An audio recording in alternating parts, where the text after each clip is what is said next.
ഒഡീഷയിൽ നിന്നും മഹാരാഷ്ട്രയിലേക്ക് കടത്തിയ കഞ്ചാവാണ് കർണാടക പോലീസ് പിടികൂടിയത്.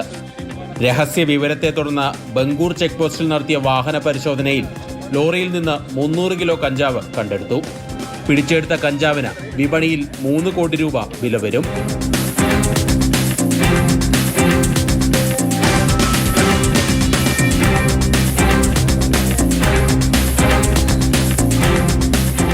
പോലീസ് പരിശോധന സംബന്ധിച്ച വിവരം മുൻകൂട്ടി അറിയുന്നതിന് വേണ്ടി കാറിൽ ഒരു സംഘം മുൻപേ സഞ്ചരിച്ചിരുന്നു.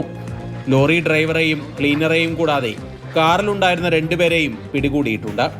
അന്തർ സംസ്ഥാന ലഹരിക്കടത്ത് സംഘത്തിലെ കണ്ണികളാണ് പിടിയിലായവരെല്ലാം.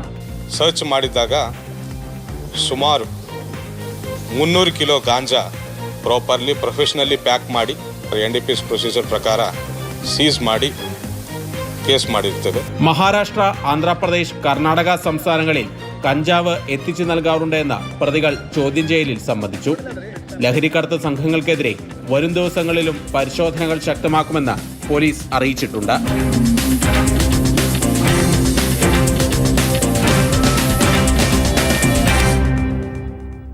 മാതൃഭൂമി ന്യൂസ്, ബംഗളൂരു.